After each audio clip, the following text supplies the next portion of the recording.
Bienvenidos a Salud en Redes, nos volvemos a encontrar y hoy tengo un tema que estoy segura que a todos nos toca por algún lado. Vamos a hablar de los trastornos del sueño. Vamos a estar analizando los trastornos del sueño desde un montón de aristas, desde un montón de miradas. Yo te quiero preguntar, ¿alguna vez te costó conciliar el sueño? ¿O al revés, pudiste dormir pero te levantaste a la madrugada? Me parece que eso no es lo más sano que nos puede pasar. Hoy en Salud en Redes hablamos de trastornos del sueño.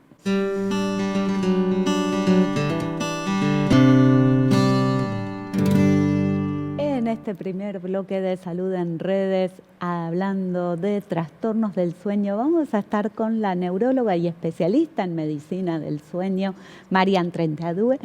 Muchas gracias, Marian, por venir. Gracias, Marina, por invitarme. Muchas gracias. Bueno, es fundamental dormir, ¿no? Totalmente. A ver, es una de las necesidades básicas. Tenemos el cuerpo y el aparato psíquico también necesitan dormir. Totalmente, sí. Muchas veces uno piensa que dormir es perder el tiempo. ¿Para qué voy a dormir si tengo un montón de cosas para hacer? Pero no, la verdad es que hacemos un montón de cosas en el sueño, así que fundamental dormir. Bien, a ver, yo cuento desde la psicología, una de las cosas que hacemos mientras dormimos es aliviar ansiedades, angustias, procesos traumáticos, pensamientos, unir emociones con determinadas ideas. Todo eso se hace mientras dormimos. ¿Qué le pasa al cuerpo mientras dormimos? Sí, totalmente. Bueno, hay distintos estadios de sueño, hay distintas etapas y en las distintas etapas hacemos cosas distintas. Esta parte más emocional o de práctica o vínculo con el inconsciente sucede más en una etapa que se llama REM o MOR en castellano, que es movimiento ocular rápido, que se da sobre todo en la segunda mitad del sueño, ¿no? Y en la primera mitad se da la parte que es no MOR o no REM en inglés, que también sirve para distintas cosas. Por ejemplo, está el estadio N1, que es la transición de la vigilia al sueño, es cuando me estoy quedando dormido, que estoy cerrando los ojos pero escucho lo que pasa alrededor. Después está la parte 2, que es más de consolidación y mantenimiento del sueño para que todo se dé un poco más ordenado, y llegar a la parte más rica, que es el estadio de sueño lento profundo, donde el cerebro se organiza y lo que empieza a suceder es que empieza a limpiarse el cerebro de proteínas que no necesitamos o, por ejemplo, se empiezan a secretar distintas hormonas, la hormona del crecimiento. También pasa la recuperación muscular, entonces es súper importante para todos, pero para los deportistas, por ejemplo, si uno quiere mejorar el rendimiento, es muy importante cumplir con todas las etapas de sueño y así tener una salud integral y que todo aquello que no podemos hacer cuando estamos despiertos se cumpla a la noche. Ajá. Bien, recién decías que hay como una limpieza cerebral, como que se barren toxinas. Se barren cosas que no necesitamos. Entonces, por suerte, a medida que vamos creciendo, esto va haciéndose cada vez más eficiente y lo que sucede es que, claro, como todo, como estamos en casa y hacemos la comida y tenemos que tirar partes de la comida que no necesitamos, bueno, el cerebro cuando está durante la vigilia, hace asociaciones o aprende cosas que necesitamos para el resto de nuestras vidas, a la noche se hace valga la redundancia, limpieza de todo aquello que no necesitamos, tanto proteínas malas. Estas proteínas están muy relacionadas con enfermedades neurodegenerativas como la VDET, que es la enfermedad del Alzheimer, y también se hace la selección de qué memoria me sirve, qué memoria no me sirve. Entonces, más allá de la limpieza de las proteínas, también, por ejemplo, es muy famoso entre los alumnos no dormir la noche anterior al examen. Ay, sí. Eso es terrible porque estás salteándote toda una etapa que necesitas cumplir para justamente todos esos aprendizajes que estuviste estudiando se consoliden y que tu cerebro los guarde para poder recuperarlos cuando se necesite. Entonces, súper importante dormir, no solamente la limpieza, la recuperación muscular, la consolidación de la memoria y también súper importante la parte más emocional y de vínculo con el subconsciente o todas las cositas que me pasan durante la vida para poder ser una mejor persona, ¿verdad? Totalmente.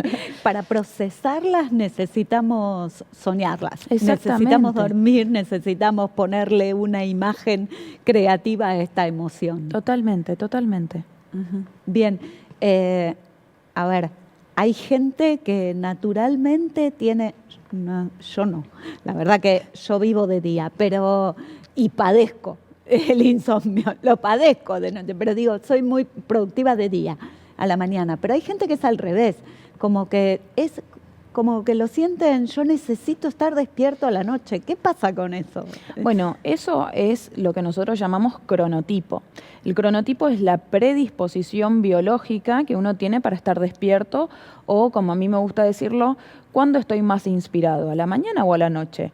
Muchas veces pasa esto, que hay, sobre todo los adolescentes, están más inspirados a la noche, por eso se quedan más tarde y, bueno, hacen distintas actividades nocturnas. Y a medida que vamos creciendo pasa lo contrario. Las personas que son más grandes tienden a despertarse más temprano y estar más inspirados 7 de la mañana. El cronotipo es algo que muchas veces molesta cuando está en contra de lo que nos dice la sociedad. ¿Qué nos dice la sociedad? Que tenemos que ser productivos desde las 8 de la mañana hasta las 8 de la noche.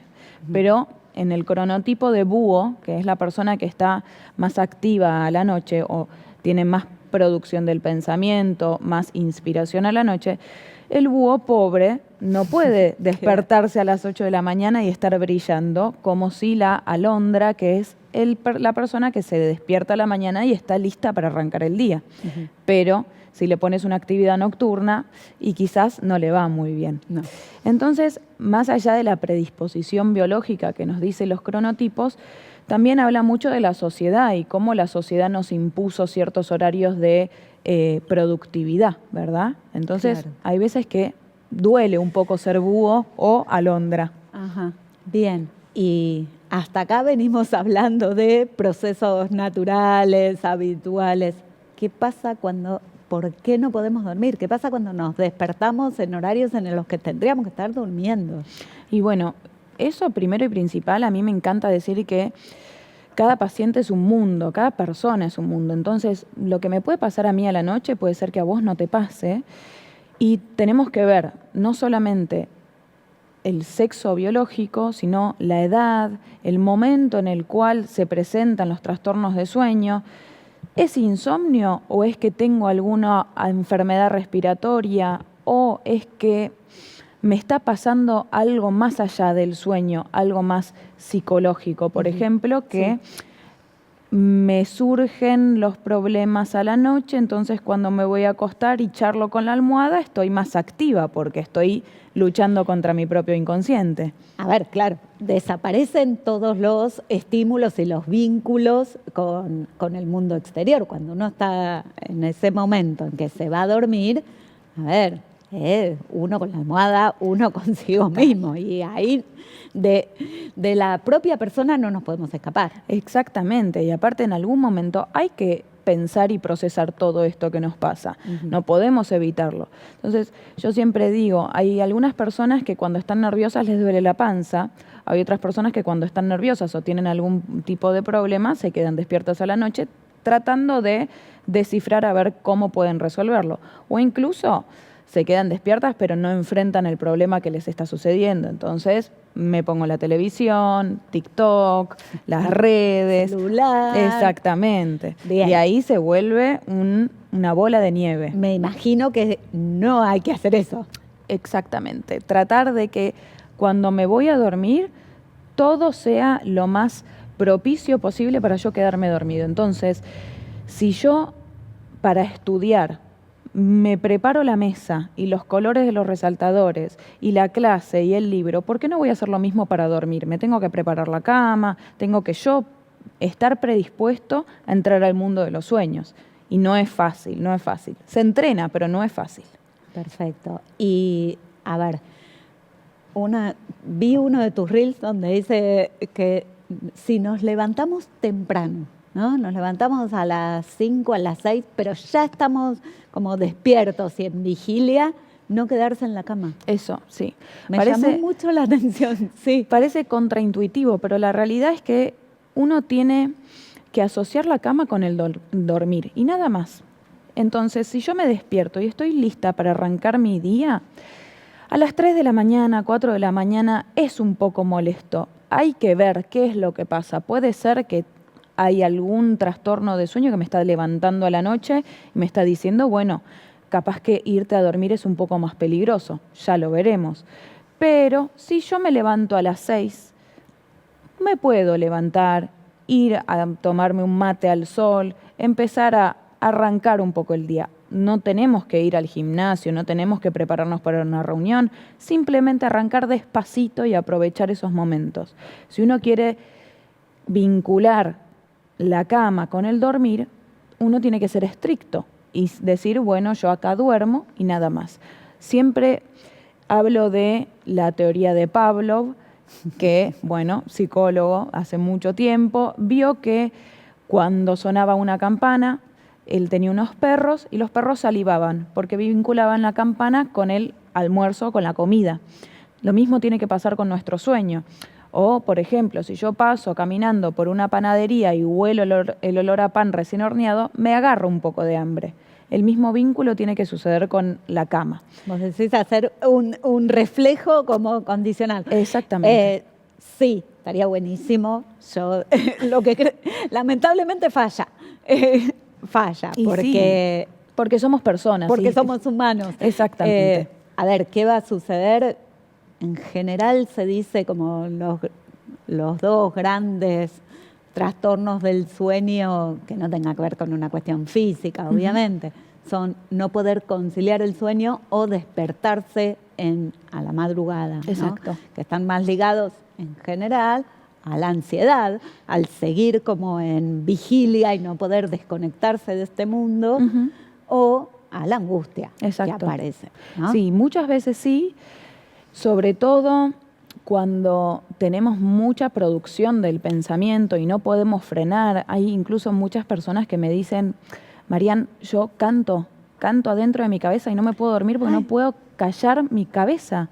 Y bueno, hay que practicar cómo administrar nuestros pensamientos y cómo ser dueño del cuento que me cuento yo antes de dormir. Eso es fundamental. Y después si me levanto en la mitad de la noche también puede pasar. Si me levanto ya pensando en algo, bueno, de vuelta a administrar pensamientos. Pero si me levanto y me levanto con falta de aire, si me levanto con sudoración, si me levanto y no entiendo qué es lo que me sucedió, bueno, hay que investigar un poquito más a ver qué pasa. Perfecto. Vamos a un corte, te invito a quedarte y en el próximo bloque vamos a hablar tenemos apneas del sueño, adolescencia, trastornos por menopausia. Nos vamos a meter un poquito más en el campo de los trastornos del sueño. Vamos al próximo bloque. Auspicia este programa Nedutec, consultora de neurociencias, educación y tecnología. www.nedutec.org. Capacitación profesional, investigación, atención en salud y asesoramiento a familias, instituciones y empresas. infonedutec@gmail.com. Buenísimo. Te invito, Marian, vamos a ver a un video que nos dejó, recién mencionabas apneas del sueño, ¿sí? El doctor Facundo Nogueira, él es neumonólogo, hace que sí, que lo conoces. Muy conocido, sí. Sí, es muy conocido, es el referente de la división de apneas del sueño del Hospital de Clínicas y la verdad es que es una persona que sabe mucho sobre el tema, nos habla de apneas del sueño. La apnea obstructiva del sueño se caracteriza por la presencia de episodios de obstrucción de la vía aérea superior o faringe durante el sueño. Con esta interrupción del flujo de aire desciende el oxígeno en sangre, baja la oxigenación y eso hace que el cerebro nos despierte. Son micro despertares, son muy cortos y no llegamos a darnos cuenta de que nos hemos despertado. Pero ese micro despertar cumple la función de que se contraigan los músculos de la garganta, la vía aérea se abra y volvamos a respirar. Concomitantemente con eso se dispara la adrenalina, sube la frecuencia cardíaca y sube la presión arterial. La consecuencia es que la repetición de estos procesos tiene un impacto directo en nuestra salud.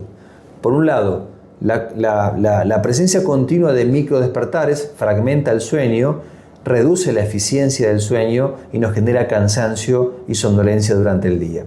Y la presencia también de micro despertares con la liberación de adrenalina y la baja oxigenación nocturna que ocurre con cada pausa respiratoria va a alterar nuestra función cardíaca, nuestra función cerebral y metabólica.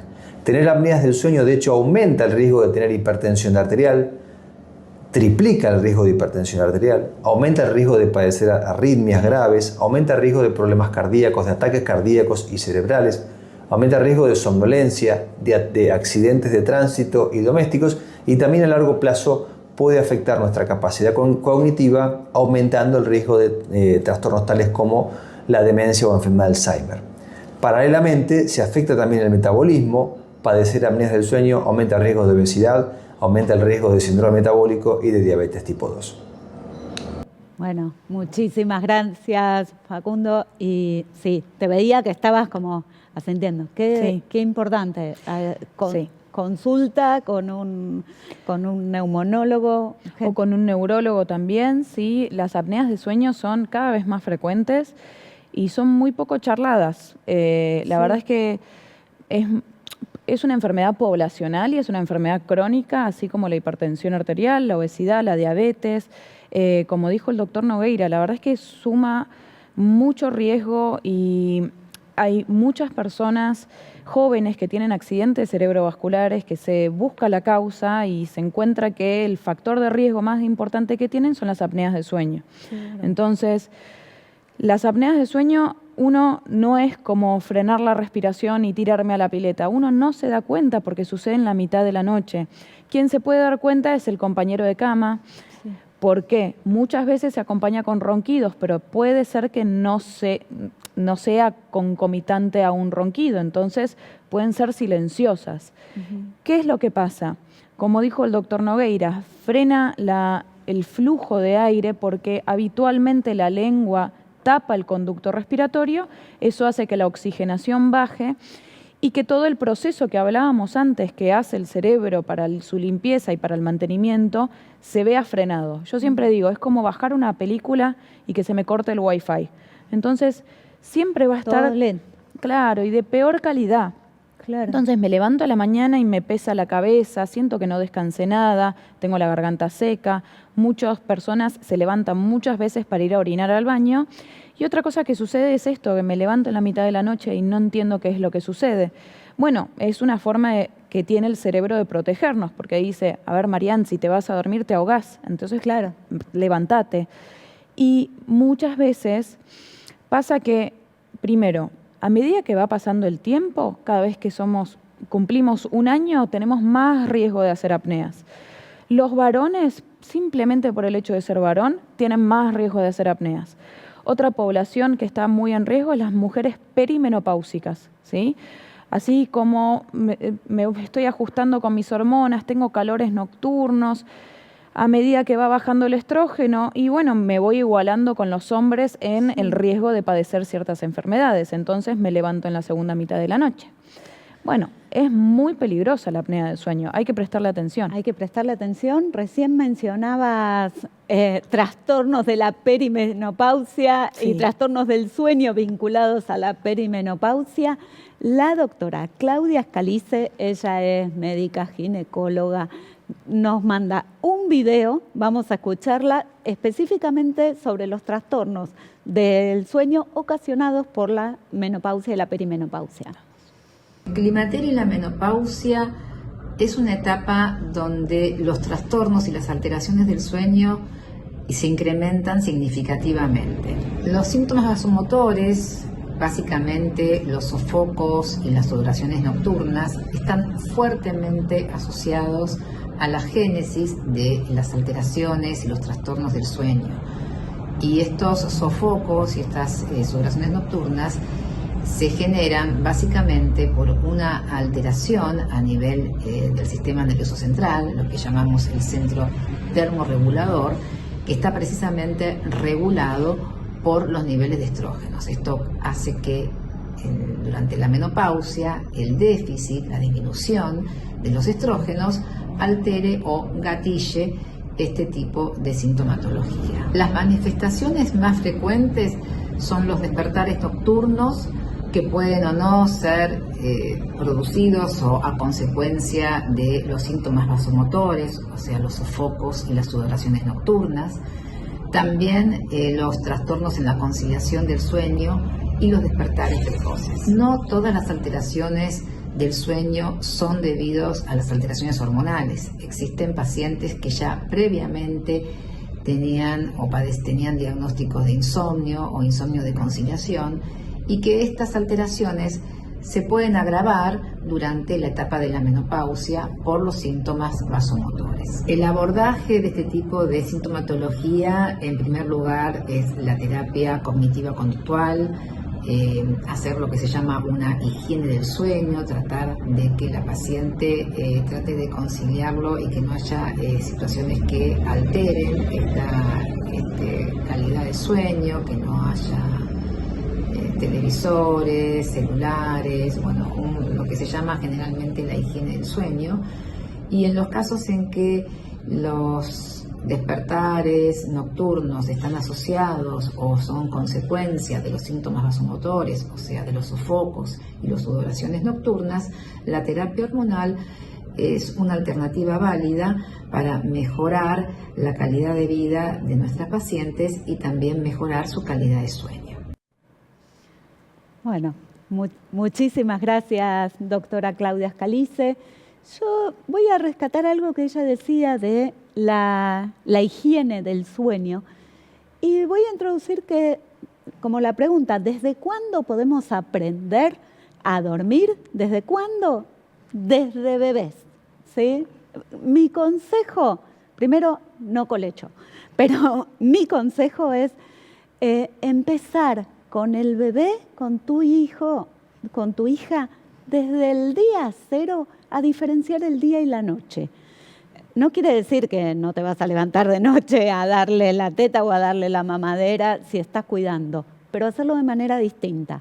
Explicarle, durante el día jugamos, tenga nada, ahí, bebé. Durante el día jugamos, te hago mimitos, muevo las manitos, jugamos, nos divertimos, hablamos. A la noche no se prenden las luces, no abrimos las ventanas, las persianas. A la noche es para dormir, entendemos que los bebés tienen un ritmo distinto y esto llevado a la infancia, ¿sí? Un poquito más grande, duerme en su cama, en su habitación, en el pasillito, donde esté. Podemos acompañar con la palabra, con un cuento, con una canción, pero enseñarles, se duerme solo, no pasa nada. Mamá y papá siguen emocionalmente conectados, no hace falta estar tocándose, no hace falta estar despierto, no hace falta estar en vigilia para comprobar que mamá y papá están ahí. Eso desde la infancia, y les puedo asegurar que es muy importante para su autonomía, para su inteligencia, para el vínculo con los demás. Vamos a escuchar, tenemos un video de una pediatra, ¿sí? Tamara Nehamsky. Ella nos va a hablar de los trastornos del sueño, las dificultades del sueño en la adolescencia. En la adolescencia hay un retraso normal, biológico, en la liberación de melatonina, que es la hormona que nos induce el sueño, la que nos ayuda a dormir. Durante los primeros años de vida, la melatonina se libera a una determinada hora y en la adolescencia esta hora se corre. Este jet lag biológico es esperable, nosotros lo encontramos habitualmente.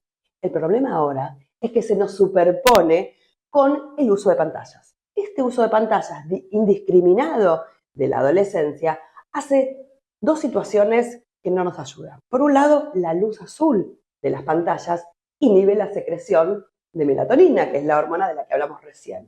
Y por otro lado, El estímulo constante de estos videitos que ven sin un fin hace una liberación de la otra hormona, que es la dopamina, que es la hormona del estímulo constante, de la satisfacción inmediata. Entonces, al inhibir la hormona del sueño y fomentar la de la excitación constante, hace que nunca termine y no se vayan a dormir. A esto se le suma que en Argentina el sistema escolar comienza desde muy temprano, donde biológicamente los chicos no están preparados para despertarse. Entonces tienen un descansar corto, muy pequeño. Esto produce alteraciones en el aprendizaje, en la conducta, irritabilidad, poca tolerancia a la frustración, lo que habitualmente estamos viendo en adolescentes. Idealmente sería importante que como sociedad nos replanteáramos el horario escolar, pero mientras que esto no suceda, hay muchas cosas que sí podemos hacer. En un adolescente es importante seguir sosteniendo las rutinas, seguir organizando los hábitos, la hora de poner la mesa, la hora de comer, la hora de lavarse los dientes, incluso durante el fin de semana. No se trata de exigirles que se duerman pronto, sino de ordenar rutinas y hábitos. Cuando entendemos la biología del cerebro del adolescente, podemos darnos cuenta que no se trata solo de un acto de rebeldía, sino de un proceso que tenemos que poder acompañar para intervenir de la mejor manera posible. Bueno, muchísimas gracias, Tamara, que claro, Súper. clarísimo. Bueno, para ir cerrando, te voy a agradecer mucho gracias a la vos. visita, este programa clarísimo. ¿Dónde te encuentra la gente y que te quiera consultar? ¿Qué hacemos? Porque todos tenemos trastorno del sueño. Todos. Y también es fácil consultar antes de tener el trastorno del sueño, para entrenarse, para saber qué hacer. Así como va al gimnasio, está bien tener una buena relación con el sueño. Yo estoy trabajando en FLENI, por suerte, en el servicio de medicina del sueño, que es uno de los más importantes del país, por suerte. Y si no, en mi Instagram también me pueden encontrar. Así que feliz y muchas gracias por invitarme, Marina. No, por nada. Gracias. Hacemos extensivo el agradecimiento al servicio de FLENI. Muchas gracias a ustedes, a todos los profesionales con los que fuimos armando este programa. Nos volvemos a encontrar el próximo martes a las 18 horas y también los espero el miércoles a las 13 en la radio. Besos gigantescos. Nos vemos.